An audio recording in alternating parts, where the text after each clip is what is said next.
മണിച്ചേട്ടൻ വീണ്ടും ഒരു വാർത്തയിൽ നിറഞ്ഞു നിന്നിരുന്നു. അദ്ദേഹത്തിൻ്റെ കൈ ഏകദേശം ഇങ്ങനെ പിടിച്ചിട്ടാണ് അദ്ദേഹം നിൽക്കുന്നത്.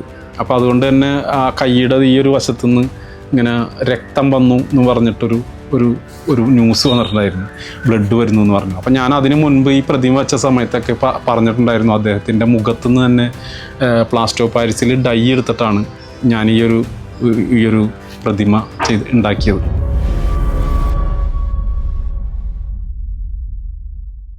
മണിച്ചേട്ടനുമായിട്ട് വർഷങ്ങളായിട്ടുള്ളൊരു പരിചയമുണ്ട്. അദ്ദേഹത്തിൻ്റെ മിമിക്രി അദ്ദേഹത്തിൻ്റെ കലാഭവൻ്റെ മിമിക്രിയിൽ ഉള്ള കാലഘട്ടം മുതൽ പല സ്റ്റേജുകളിൽ ഞങ്ങൾ അദ്ദേഹത്തിൻ്റെ മിമിക്രി പോയി കാണാറുണ്ട്.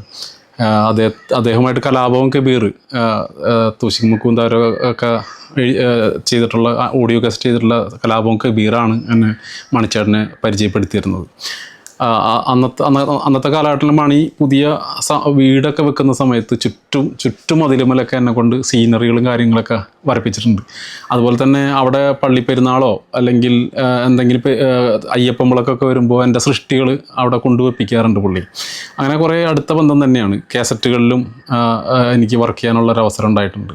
അദ്ദേഹത്തിൻ്റെ മരണം നമ്മൾ കേരളത്തിലുള്ള മലയാളികളായിട്ടുള്ള എല്ലാവരെയും വിഷമിപ്പിച്ച പോലെ തന്നെ നമുക്കും അന്ന് ഒരു വലിയൊരു വിഷമമായിരുന്നു. അദ്ദേഹം മരിച്ചൊരു വർഷം ഒരാഴ്ച കഴിഞ്ഞപ്പോൾ മണിച്ചേട്ടൻ്റെ അനിയൻ രാമകൃഷ്ണൻ എന്നെ ഒന്ന് ഫോണിൽ വിളിച്ചിട്ട് പറഞ്ഞു, നമുക്കൊരു മണിച്ചേട്ടൻ്റെ ഒരു പ്രതിമ അടുത്ത വർഷം ചരമദിനം വരുന്നതിന് മുമ്പായിട്ടൊരു പ്രതിമ ചെയ്യണം. എൻ്റെ കയ്യിൽ പൈസ ഒന്നുമില്ല, അപ്പോൾ ആരെങ്കിലും സ്പോൺസറെ പിടിച്ചിട്ട് വേണം എനിക്കത് ചെയ്യണമെന്നുണ്ടെങ്കിൽ എന്ന് പറഞ്ഞു. അപ്പോൾ ഞാൻ പറഞ്ഞു, എനിക്ക് പൈസ ഒന്നും വേണ്ട, കാരണം എൻ്റെ ഒരു സഹോദരനെ പോലെ തന്നെയാണ്, ജ്യേഷ്ഠനെ പോലെ തന്നെയാണ് മണിച്ചേട്ടൻ എന്നോട് പെരുമാറിയിട്ടുള്ളത്. എൻ്റെ എന്താ പറയുക, എൻ്റെ കല്യാണത്തിന് എൻ്റെ താലിമാല വാങ്ങി തന്നത് മണിച്ചേട്ടനാണ്. അന്ന് എൻ്റെ തലേദിവസം എൻ്റെ വീട്ടിൽ കല്യാണത്തിന് തലേദിവസം വീട്ടിൽ വരികയും കല്യാണത്തിൻ്റെ അന്ന് ഭാര്യനെയും മോളെയും കൂട്ടി ഒരു മോളുണ്ടായിട്ട് ആദ്യമായിട്ട് പുള്ളി പുറത്തിറങ്ങുന്നത് എൻ്റെ കല്യാണത്തിനാണ്. അന്ന് അങ്ങനെ 2 പ്രാവശ്യം അങ്ങനെ വരികയും ഒക്കെ ചെയ്തിട്ടുണ്ട്. തക്കാക്കിലോ മുക്കാളി എന്ന് പറയുന്ന ഒരു വലിയൊരു കാസറ്റിൻ്റെ വലിയൊരു കട്ടൗട്ടർ, 25 അടി വലുപ്പമുള്ള ഒരു കട്ടൗട്ടർ അദ്ദേഹത്തിൻ്റെ വരച്ചിട്ട് അത് കാണാനും മണിച്ചേട്ടൻ എൻ്റെ വീട്ടിൽ വന്നിട്ടുണ്ട്. അത്രയും അടുപ്പമുള്ളൊരു വ്യക്തിയും കൂടി ആയതുകൊണ്ട് തന്നെ എനിക്ക് പ്രതിമ ചെയ്യാനായിട്ട് പ്രത്യേകിച്ച് പൈസ ഒന്നും വേണ്ടാന്ന് ഞാൻ രാമകൃഷ്ണനോട് ഞാൻ എൻ്റെ ഒരു സമർപ്പണം പോലെ ഞാൻ ചെയ്തു വെച്ചോളാം എന്ന് പറഞ്ഞു. അങ്ങനെയാണ് അത് ഒരു ഫൈബറിൽ ഞാനൊരു പ്രതിമ ഉണ്ടാക്കിയിട്ട് അദ്ദേഹത്തിൻ്റെ ചരമദിനത്തിൻ്റെ അന്ന് അവിടെ അദ്ദേഹത്തിൻ്റെ അച്ഛൻ്റെ പേരിലുള്ള വായനശാലയ്ക്ക് മുമ്പിലിട്ട് ഞാനായി ഒരു പ്രതിമ കൊണ്ട് വെക്കുന്നത്. അത് അന്ന് അത്യാവശ്യം വാർത്തയായിട്ടുള്ളൊരു സംഭവമായിരുന്നു. അതിനേക്കാൾ കൂടുതൽ പ്രളയ സമയത്ത് ഒരു മണിച്ചേട്ടൻ വീണ്ടും ഒരു വാർത്തയിൽ നിറഞ്ഞു നിന്നിരുന്നു. അദ്ദേഹത്തിൻ്റെ കൈ ഏകദേശം ഇങ്ങനെ പിടിച്ചിട്ടാണ് അദ്ദേഹം നിൽക്കുന്നത്. അപ്പോൾ അതുകൊണ്ട് തന്നെ ആ കൈയുടെ ഈ ഒരു വശത്തുനിന്ന് ഇങ്ങനെ രക്തം വന്നു എന്ന് പറഞ്ഞിട്ടൊരു ന്യൂസ് വന്നിട്ടുണ്ടായിരുന്നു, ബ്ലഡ് വരുന്നു എന്ന് പറഞ്ഞു. അപ്പം ഞാൻ അതിന് മുൻപ് ഈ പ്രതിമ വെച്ച സമയത്തൊക്കെ പറഞ്ഞിട്ടുണ്ടായിരുന്നു, അദ്ദേഹത്തിൻ്റെ മുഖത്തുനിന്ന് തന്നെ പ്ലാസ്റ്റർ ഓഫ് പാരീസിൽ ഡൈ എടുത്തിട്ടാണ് ഞാൻ ഈ ഒരു പ്രതിമ ഉണ്ടാക്കിയത്. അത് കിങ്കോങ് ചെണ്ട കൊട്ടുന്ന ആ ഒരു വലിയ ശില്പത്തിൻ്റെ താഴെ മണിച്ചേട്ടനും അയ്യപ്പ വൈജുവും ബിജുക്കുട്ടനൊക്കെ ഇന്ന് ചെണ്ട കൊട്ടുന്ന ഒരു ശില്പം ഉണ്ടായിരുന്നു. 25 അടി ഉയരമുള്ള കിങ്കോങ് ആയിരുന്നു. അതിൻ്റെ താഴെയാണ് മണിച്ചേട്ടൻ്റെ വലുപ്പത്തിൽ തന്നെ മണിച്ചേട്ടനെ ഉണ്ടാക്കി ചെണ്ട കൊട്ടുന്നത് ചെയ്ത്. അന്ന് ഞാൻ മണിച്ചേട്ടൻ്റെ പാടിയിൽ പോയിട്ടാണ് മണിച്ചേട്ടൻ്റെ മുഖത്തുനിന്ന് പ്ലാസ്റ്റർ ഓഫ് പാരീസിൽ ഇത്രയും ഭാഗം ആ ഷേപ്പ് കൃത്യമായി കിട്ടാനായിട്ട് പ്ലാസ്റ്റർ ഓഫ് പാരീസ് നമ്മളിങ്ങനെ മുഖത്ത് പൊത്തിയിട്ട് ഒരു 5 മിനിറ്റ് കഴിയുമ്പോൾ നമ്മളിപ്പോൾ സെറ്റാകുമെന്ന് പൊക്കിയെടുക്കും.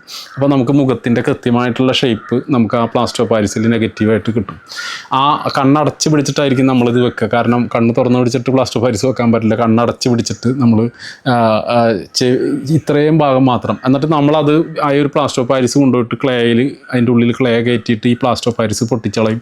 ബാക്കി തലയുടെ ബാക്കും അതുപോലെ തന്നെ ചെവിയുടെ ബാക്ക്, കഴുത്തും അതൊക്കെ നമ്മൾ പിന്നീട് ക്ലേയിൽ തന്നെ ഉണ്ടാക്കുകയാണ്. അപ്പോൾ ഒരു കൃത്യമായിട്ടുള്ളൊരു ഷേപ്പ് നമുക്ക് അദ്ദേഹത്തിൻ്റെ മുഖത്തു നിന്ന് തന്നെ നമുക്ക് എടുക്കാൻ പറ്റുന്നത്. ഞാനിതുപോലെ ഒരു കൊച്ചിൻ ഹനീഫ, അതുപോലെ തന്നെ ഗിന്നസ് പക്രു, ബിജുക്കുട്ടൻ, അയ്യപ്പൻ ബൈജു, അങ്ങനെ കുറേ പേരുടെ ഉണ്ടാക്കിയിട്ടുണ്ട്. നവ്യ നായരുടെ ഒരു ഡൈ എടുത്ത് മുഖത്ത് ചെയ്തിട്ടുള്ളത് ഈ ചതിക്കാത്ത ചന്തു എന്ന് പറഞ്ഞ ഒരു സിനിമയ്ക്ക് വേണ്ടിയിട്ട് ബ്ലാസ്റ്റ് ചെയ്ത് കളയുന്നൊരു സീൻ കാണിക്കുന്നുണ്ട്. അതിന് വേണ്ടിയിട്ടാണ് ആ ശില്പം ഉണ്ടാക്കുന്നത്. അത് നവ്യ നായരുടെ മുഖത്തുനിന്ന് തന്നെ ഡൈ എടുത്തിട്ട് ചെയ്തിട്ടുള്ളതാണ്. ആ രീതിയിലാണ് മണിച്ചേട്ടൻ്റെ ഡൈ എടുത്തിട്ട് ചെയ്തത്. അപ്പോൾ ഇത് പല ആൾക്കാർക്കും ഈ വാർത്തകളൊക്കെ അറിയാം. അപ്പോൾ അതുകൊണ്ട് തന്നെ ഇത് ജീവനുള്ള എന്തോ ഒരു കൗതുകരമായിട്ടുള്ളൊരു കാഴ്ചയായി മാറി ഈ ഒരു രക്തം ഇങ്ങനെ ഇറങ്ങി പോയിക്കൊണ്ടിരിക്കുന്നത്. പക്ഷേ രാമകൃഷ്ണൻ എന്നോട് വിളിച്ചിട്ട് പറഞ്ഞു, ഇങ്ങനൊരു സംഭവം ആൾക്കാർ ന്യൂസ് പരന്നിട്ടുണ്ട്, സുരേഷ് അത് വന്നിട്ടൊന്ന് അതിൻ്റെ സത്യാവസ്ഥ ഒന്ന് പറയണമെന്ന് പറഞ്ഞു. അങ്ങനെ ഞാൻ അവിടെ ചെന്ന് നോക്കിയപ്പോൾ തന്നെ എനിക്ക് കാര്യം മനസ്സിലായി. കാരണം നമ്മൾ ഈ ശില്പം ചെയ്ത സമയത്ത് കൈ സെറ്റ് ചെയ്യാൻ വേണ്ടിയിട്ട് ഒരു കമ്പി ഇവിടെ വെച്ച് ബെൽഡ് ചെയ്തിട്ടുണ്ടായിരുന്നു ഇതിൻ്റെ അകത്ത്. അപ്പോൾ ഇത് ഉള്ളു പൊള്ളയായതുകൊണ്ട് തന്നെ അടിയിൽ നിന്ന് പ്രളയ സമയത്ത് വെള്ളം കയറി തല വരെ മൂടിയിരുന്നതാണ്. മണിച്ചേട്ടൻ മറിഞ്ഞൊന്നും വീണില്ല, നേരെ തന്നെ നിൽക്കുകയായിരുന്നു. വെള്ളം ഇറങ്ങിപ്പോയി, പക്ഷേ ഈ വി ഷേപ്പിൽ നിൽക്കുന്ന ഈ കൈയുടെ ഉള്ളിൽ വെള്ളം അവിടെ തന്നെ നിന്നു എന്നുള്ളതാണ്. ആ വെള്ളം ഈ കമ്പി തുരുമ്പെടുത്തിട്ട് ഏതോ ഒരു ഹോളിൽ കൂടെ ഇങ്ങനെ ഒരു ചുവന്ന നിറത്തിൽ വെള്ളം ഇങ്ങനെ ഒഴുകി വരുന്നുണ്ടായിരുന്നു. അത് കണ്ടപ്പോൾ തന്നെ എനിക്ക് മനസ്സിലായി ഇതാണ് സംഭവം എന്നുള്ളത്. ആ സത്യാവസ്ഥ ഞാൻ ചാനലുകളോടും അവരോടും തുറന്നു പറഞ്ഞു. അല്ലെങ്കിൽ അതൊരു മറ്റൊരു രീതിയിലേക്കൊരു അമ്പലം പണിയുന്ന രീതിയിലേക്ക് വരെ പല ആളുകൾ എന്നെ ഫോണിൽ വരെ കൊല്ലത്തുനിന്ന് വരെ വിളിച്ച് ചോദിച്ചിരുന്നു, ഇത് വലിയൊരു ദിവ്യശക്തി എന്തുകൊണ്ട് ഈ ഒരു പ്രതിമയ്ക്ക് എന്നുള്ള രീതിയിൽ. പക്ഷെ നമ്മളത് അവരെ സത്യം ബോധ്യപ്പെടുത്തി, ഇതാണ് സംഭവം, മറ്റൊരു ഇതിലേക്കും കിടക്കേണ്ട കാര്യമില്ല എന്നുള്ളത്. ഇപ്പോഴും 10 വർഷം എത്തിയിട്ട് ഇപ്പോഴും മണിച്ചേട്ടൻ്റെ പ്രതിമ അവിടെ നിൽക്കുന്നുണ്ട്. ഇപ്പോൾ ഈ കഴിഞ്ഞ ദിവസമാണ് അത് റീപെയിൻറ്റ് ചെയ്തത്. മണിച്ചേട്ടൻ്റെ പ്രതിമേനെക്കുറിച്ച് എവിടെ ചെന്നാലും എനിക്ക് പറയാൻ പറ്റുന്നൊരു, പെട്ടെന്നറിയാൻ ഞാൻ ചിന്ന ശില്പിയാണെന്ന് പറയാൻ എളുപ്പത്തിൽ പറയാൻ പറ്റുന്നൊരു ശില്പം കൂടിയാണ് മണിച്ചേട്ടൻ്റെ ഒരു ശില്പം എന്ന് പറയുന്നത്.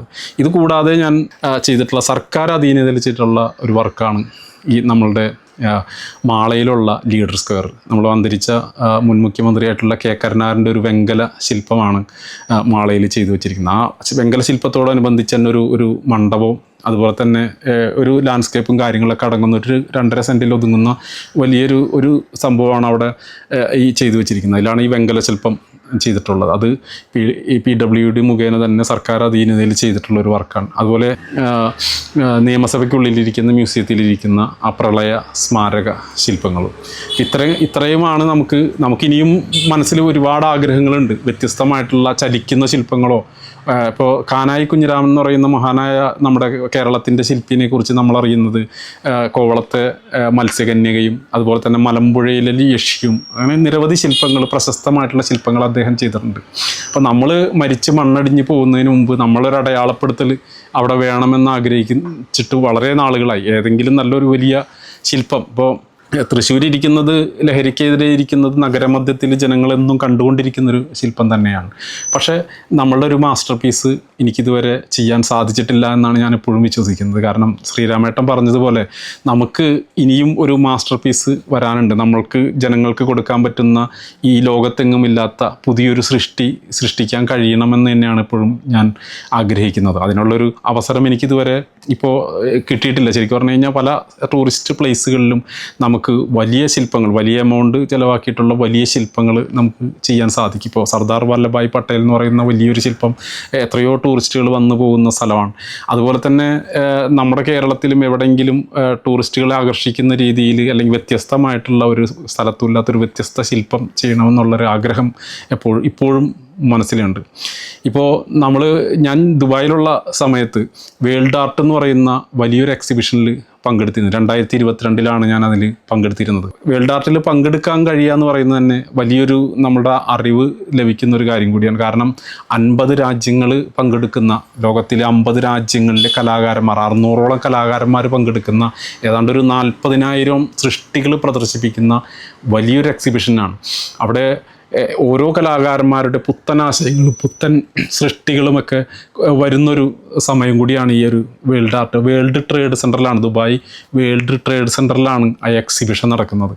അന്നത്തെ മലയാളികളായിട്ടുള്ള ചുരുക്കം പേരിൽ ഒരാളായിരുന്നു ഞാൻ. എനിക്ക് 2022 അവിടുത്തെ എൻ്റെ ഒരു 8 ഇൻസ്റ്റലേഷൻസ് പ്രദർശിപ്പിക്കാനുള്ളൊരു ഭാഗ്യം എനിക്ക് കിട്ടിയെന്നുള്ളതാണ്. അതിൽ ശരിക്കും ഓരോ വർഷവും അവർ 10 പേരെ അവർ തിരഞ്ഞെടുക്കും. 10 പേരെ അവർ തിരഞ്ഞെടുത്ത 10 പേരിൽ ഒരു 7ാം സ്ഥാനം എനിക്ക് കിട്ടി എന്നുള്ളതാണ്. അത് 2022 അങ്ങനെ ഒരു സ്ഥാനം ഞാൻ ആദ്യമായിട്ട് പങ്കെടുത്ത വേൾഡ് ആർട്ടിൽ കിട്ടിയത് വലിയൊരു ഭാഗ്യമായിട്ടാണ് ഞാനിപ്പോഴും കരുതുന്നത്. ഇതിൽ പങ്കെടുത്തില്ലെങ്കിൽ പോലും നമ്മളത് കാണുന്നത് തന്നെ നമുക്ക് അത്ഭുതവും അല്ലെങ്കിൽ ഒരുപാട് അറിവുകളും ലഭിക്കുന്ന ഒരു കാര്യമാണ് ഈ വേൾഡ് ആർട്ട് എന്ന് പറയുന്നത്. അപ്പോൾ അത്തരത്തിലുള്ളൊരു നമ്മളുടെ ഈ ജീവിതത്തിൽ ഇത്തരം കാര്യങ്ങളൊക്കെ ചെയ്യാൻ കഴിഞ്ഞതൊക്കെ തന്നെ എന്താ പറയുക, വലിയൊരു അനുഗ്രഹമായിട്ട് തന്നെ ഞാനിപ്പോഴും കരുതുകയാണ്.